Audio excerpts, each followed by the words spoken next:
지금 와서 생각해보니까 계약서 쓸 때부터 문제가 발생이 된 거였어요. 며칠 있다가 집주인 바뀌었다고 집이 팔렸다고. 애초에 뭐 전세로 들어갔는데 갑자기 임대인이 바뀐다라는 것 자체가 들어가면 죽는 거예요. 그거 어떻게 잡을 거예요? 인천 하도 이런 데는 막 분양수료가 한 집당 막 4천만 원 이래서 1,000번, 2,000번 이렇게 돼버리면 이 금액이 계산해보니까 엄두가 안 가는 금액이 나와요. 권 선생요? 빌라의 신이잖아요, 빌라의 신.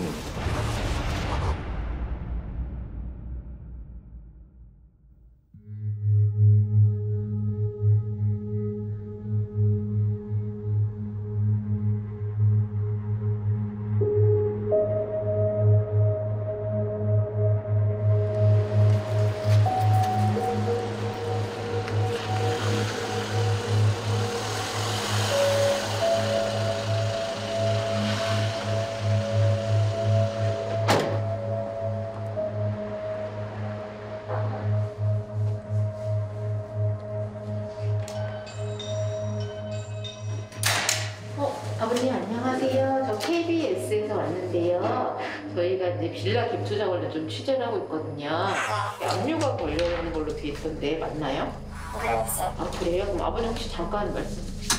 저희가 혹시 이제 피해가 있을까봐 지금 돌아다니는 상황 좀 파악하고 있거든요. 어디에서 구하셨어요 부동산? 분양사무실에서 했어요. 분양사무실에서 전세 계약을 하셨어요? 분양사무실에서 해. 원래 부동산에서 해야 되는 거 아니에요? 모르겠어요.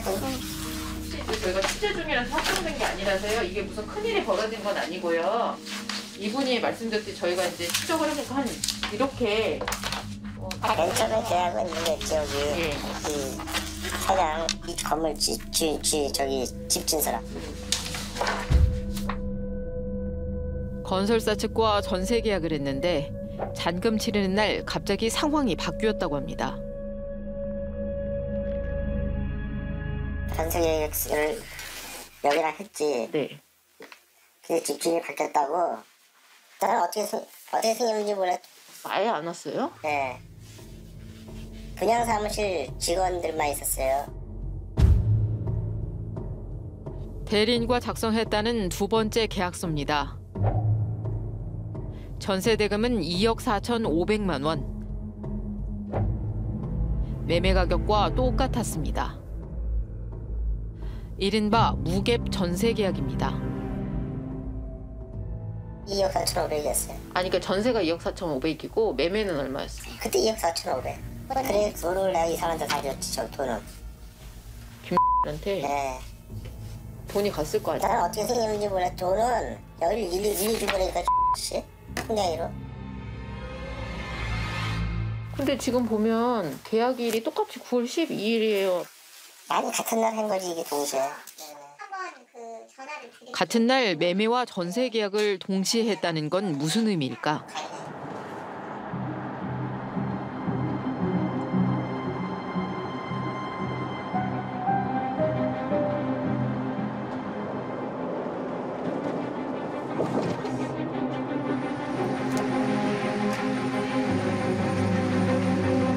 원래 오피스텔이나 이런 데는 나중에 주인이 바뀔 수도 있다. 무조건 그렇게 설명을 하더라고요. 근데 어떻게 계약과 동시에 그날 바로 바뀌더라고요. 아 진짜요? 네. 집주인이 세입자의 전세금을 받아 곧바로 건설사에 빌라 매입 비용으로 냈다는 얘기입니다. 돈 한 푼 안 들이고 부동산을 사들이는 방법. 이 방법을 부동산 업계에서는 동시 진행이라고 불렀습니다. 무갭 전세 계약이 전제 조건이었습니다.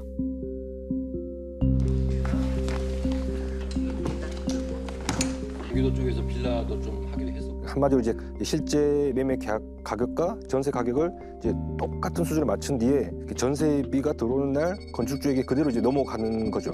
그 빌라 매수자는 한 푼도 돈 들이지 않는 거. 그러니까 애초에 뭐 전세로 들어갔는데 갑자기 임대인이 바뀐다라는 것 자체가 들어가면 죽는 거예요. 전세가 매매 가격의 70%를 넘어설 경우 문제가 생겨 경매에 넘어가면 전세금 전액을 돌려받기 힘들어집니다. 이를 깡통 전세라고 하는데 심지어 전세와 매매 가격의 차이가 없는 무갭 투자를 한 겁니다. 문제는 없을까요?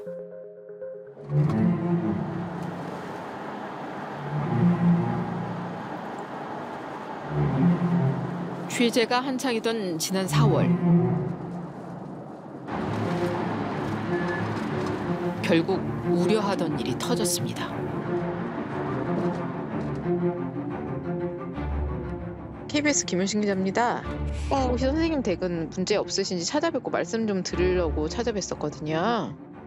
저 안 그래도 그래서 지금 등기를 한번 떼보니까 예, 저희가 이제 들어올 때는 그런 게 없었는데 예. 지금 압류가 압류라고 지금 등기부 등본에 예. 지금 안산 세무서장 갑자기 심장이 너무 그죠 아무래도 그렇죠. 집주인을 이제 직접 못 보고 아무래도 계약을 하다 보니까 이렇게 해도 괜찮나라고 하는데 이제 그쪽 그 부동산에서도 그러고 그 임대 저기 분양해 주시는 분들도 그러고 뭐 요즘 다 이렇게 한다라고 얘기를 하니까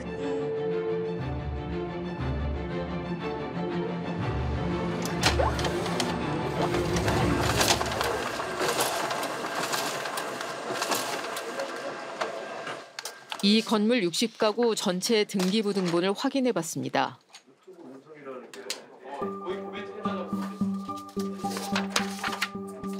(4월) 초 기준으로 19채의 압류가 걸려 있었습니다. 압류 주체는 안산 세무서. 이유는 세금 체납이었습니다. 그런데 19채는 모두 단 한 사람이 소유하고 있었습니다.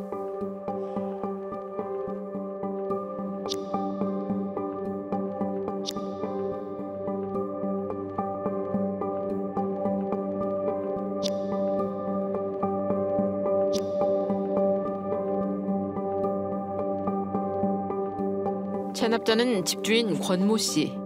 세입자들은 압류 금액조차 알 수 없는 상황입니다.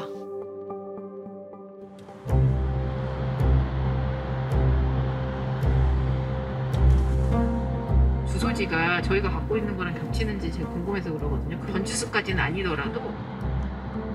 네, 말씀드렸듯이 저희가 뭐 다 알려달라는 게 아니라 빌라와 오피스텔 19채를 소유하고 있다는 재력가 권모 씨를 찾아가 봤습니다. 어떻게 찾아야 되지?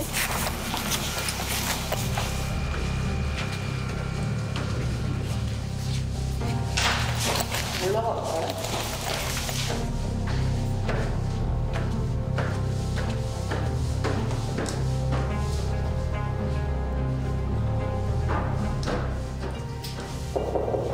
계세요. 2층에 식당 사용을 모르는 것 같아요. 저 KBS에서 왔는데요.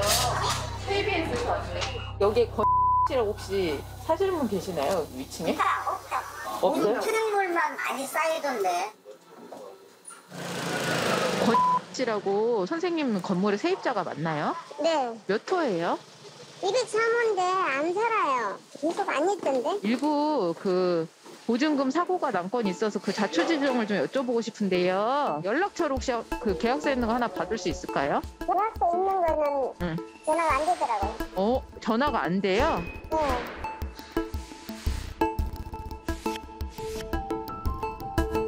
권 씨는 4월 초 기준으로 양도소득세와 종합부동산세 72억 원을 체납하고 있었습니다.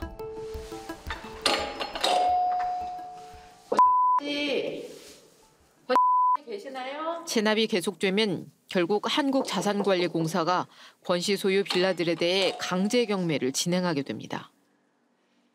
저희가 봤을 때 권모 씨 소유 주택의 한 40%가량이 지금 체납 처분 압류가 돼 있습니다. 그럼 이제 이 이후에 공매에 들어가잖아요. 그렇게 되면은 임차인들은 보증금을 글쎄요 80% 돌려받으면 다행일 것 같습니다. 취재진은 권 씨가 소유하고 있는 부동산을 전수 조사해보기로 했습니다. 세 번째 패턴이고요. 그다음에 울구에 이제 부동산 데이터 분석 전문가의 도움을 받았습니다. 저희 같은 경우에는 공공데이터의 건축 소유자 정보와 공공데이터인 건축물 대장 두 개를 결합하여 어떤 특정인이 어떤 주택들을 가지고 있는지를 분석을 했고요. 2018년도 이후에 움직임이 포착되기 시작해서 최근 2년 내에 가장 많은 빌라를 매집하고 계셨는데요. 권모 씨라고 하는 분인데요. 1270채 정도였습니다. 이 파란색 부분이 이게 뭐냐면 권 씨가 거래한 부동산의 등기부 등본과 세입자들이 제공한 계약서를 교차 분석해보니 이들의 수법이 더욱 명확해집니다. 그 임차인이 허그의 전세 보증 같은 걸 신청하러 갈 때 또는 행정적인 어떤 뭔가 신청을 할 때 임대인이 누구네? 라고 하면 이제 문제가 될 수 있습니다. 그렇기 때문에 임대인이 드러나지 않기 위해서 이전 등기를 늦춘 면이 있고요. 두 번째 특징으로는 임차인들이 자기 임대보증금을 얼마로 내야 될지를 계산할 수 있는 기준이 되는 실거래가 등기가 안 돼 있는 게 상당히 많습니다. 이 방법으로 권 씨 측은 행정당국의 감시도 피하고 세입자들도 적정한 전세금을 알 수 없게 했을 겁니다. 세입자들이 권 씨의 연락처라며 취재진에게 건넨 번호는 끝자리 2400번. 계약서에 적힌 연락처와 같습니다. 해당 번호로는 끝내 연락이 닿지 않았습니다.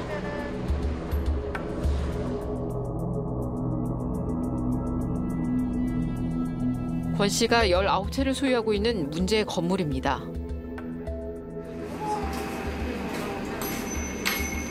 집주인이 권 씨가 아닌 또 다른 세입자를 만나봤습니다. 이제 저는 이제 이사를 생각을 하고 있어서 저 이제 여기 안 살고 이사 가고 싶다, 집 좀 알아봐 달라 하고 나서 연락이 생각보다 조금 길어지는 거예요. 그랬는데 갑자기 압류가 걸려 있는 걸 확인을 하고 왜 이런 일이 생기나 싶기도 하고. 집주인은 여성 박모 씨. 010 2400. 2400이요. 근데 저는 이 번호를 다른 사람 번호로 알고 있거든요. 그 뭐예요? 그래서 저희가 지금 추적 중이에요. 실제 사용은 뭐 업무폭력은 뭐든 이렇게 있어요. 끝번호 2400번. 취재진이 추적 중인 권 씨와 똑같은 번호입니다. 그랬는데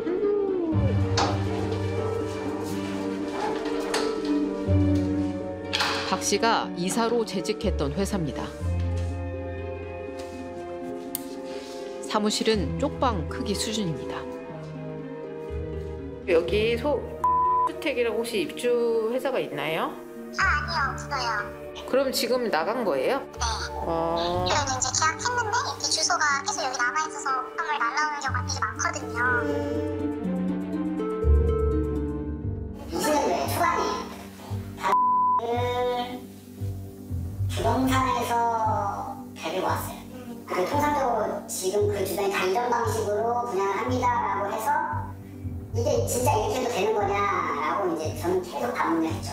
형태가 어떻게 돼요? 지금 문제가 다 전세에서 지금 문제가 터진 거잖아요. 전세로 들어왔는데 명의가 좀 다르거든요.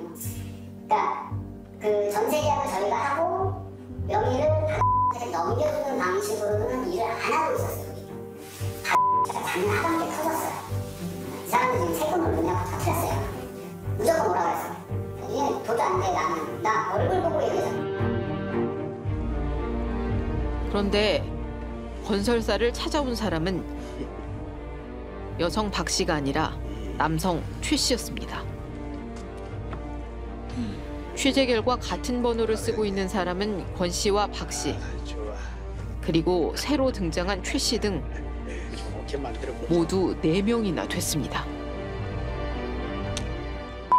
번호가 가 지금 거의 애인이라고 보시면 돼요. 이 사람이 다 관리를 해. 다 관리를 하는데 전화번호는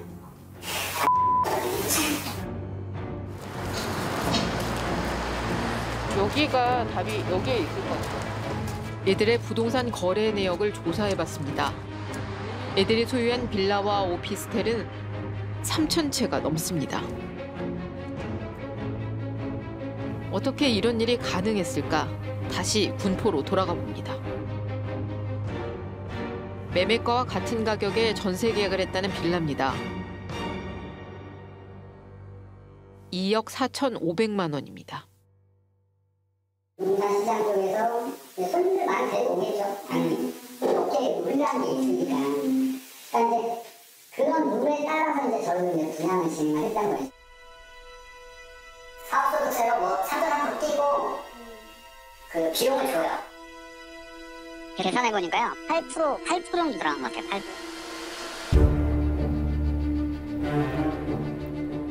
8%. 실제로 취재진이 확보한 영수증을 보면 2억 2,500만 원짜리 빌라의 수수료는 2,200여만 원이었습니다. 빌라 한 채의 10%에 가까운 수수료는 세입자가 잔금을 치르는 날 곧바로 부동산 중개업체 직원에게 입금됩니다. 이 수수료는 차명 계좌로 입금된 것으로 적혀 있습니다.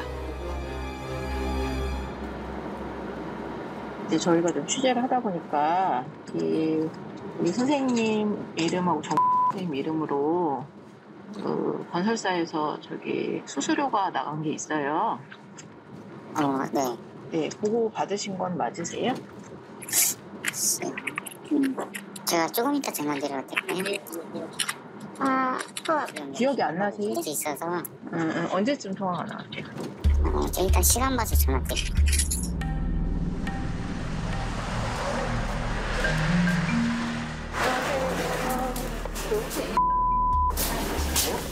KBS에서 왔는데요.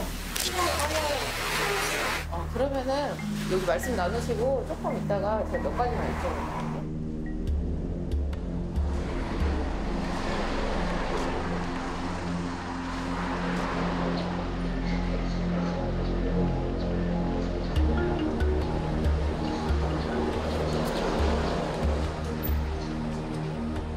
지금 나가시는 거예요? 저희 말씀 나누기로 했어요. 30분. 저희 EBS에서 나가는 건 그럼 언제 오세요? 가봐야죠. 저희가 리베이트 확인하러 온 건데 말씀해 주시면 돼요. 공인중개사 이름으로 들어갔던데? 공단에서는 저희가 받는 게 아니에요. 그런데 그거를 합쳐가지고 한 건당 1,000에서 2,200만 원이 들어간 걸로 돼 있어요. 그거는 저희가 안 받았는데 어떻게 한 건당 1,000에서 2,200만 원을 받아요? 저희가 확인했거든요. 그거 확인을 했으면 좋다고 저희는 건당 그렇게 받지는 않아요. 그 침대에서 그러면 그렇게 여쭤보셔야죠. 그럼 저 군대에서 여쭤서 줬다고 하면 준 겁니까, 그러면? 수수료를 줬다는 건설사 측은 권 씨 일당에게도 일부 흘러들어갔다고 말합니다. 이 사람들이 이 물건을 자기네들 명의로 가져올 때 받는 비용, 이 비용이 지금 얼마냐가 가장 큰 관건이긴 한데 인천 하도 이런데 막 분양수수료가 한 집당 막 4천만 원 이랬었거든요. 레이베이트가. 이거 몇 천만 원 올라가 버리면 비용이 커지면 커질수록 얘네가 얻을 수 있는 금전적인 이득은 많은 거예요. 이게 한 건, 두 건, 세 건은 별로 안 커 보일 수 있지만 지금 뭐 1,000건, 2,000건 이렇게 되거든요. 은행이 계산해보니까 엄두가 안 나는 거예요. 이 가운데 권 씨 일당에게는 얼마나 넘어갔을까? 하지만 끝내 답변을 거부했습니다. 부동산 시장에서는 권 씨와 같이 돈 한 푼 없이 빌라 명의를 가져가기만 해도 한 건에 1,000만 원씩 수수료를 주고 있었습니다. 권 씨 일당이 서류상 소유한 빌라는 3천여 채. 최대 수백억 원대 수수료를 받아 챙길 수 있다는 계산이 나옵니다. 비슷한 시기 문제의 2,400번 휴대전화 소유자가 세입자들에게 문자를 보내기 시작합니다.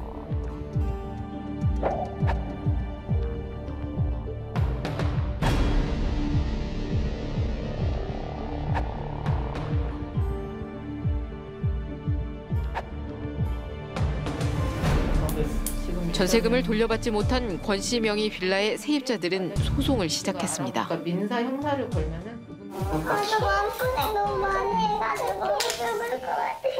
오 어떡해 이제 가지. 진짜 정말 나는 살이 안 당할 거야 하고 엄청 카페에서 공중에 나가는 분이랑도 엄청 그랬는데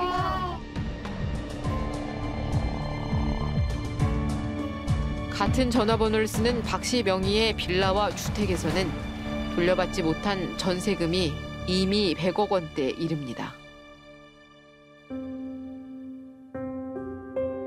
서울 경인 지역에서 지난해 50채 이상 무갭 투자를 한 사람은 81명이었습니다. 지금 다 고객님한테 여러 가지 물건을 추천을 드리고 이 중에서 고객님께서 하나 컨펌을 하셔가지고 떠가시면 된다. 이들이 어떻게 움직였는지 4년치를 분석해보니 그들이 소유한 빌라와 오피스텔은 17,000채가 넘습니다. 돈이 없는 사람들이 지금 완전히 악의적으로 빠지게 된다. 우리나라는 지금 그 외의 방법으로는 지불할 수 있는 방법이 없는 거예요. 서울에서 시작해 부천과 김포를 지나 지난해에는 인천으로 지역을 옮겨다니며 무갭 투자를 벌였습니다. 이런 가운데 지난해 주택보증공사에 접수된 전세금 사고액은 5,700억 원에 달합니다. 혹시 전세 자금 관련해서 돌려주실 어떤 계획이나 다른 어떤 방법을 고민해 보신 건 있으세요? 이건 다 자기가 깔고 안고 살고 있는 데잖아요. 전세. 그러면 그거를 강구해서 가져가시던지 아니면 경매 처리해서 낙찰해서 돈을 받아가시는 어떻게 하라고요? 제가 굳이 해야 책임 소재가 됩니까? 네? 한가해서 뛰어도 그럴까요?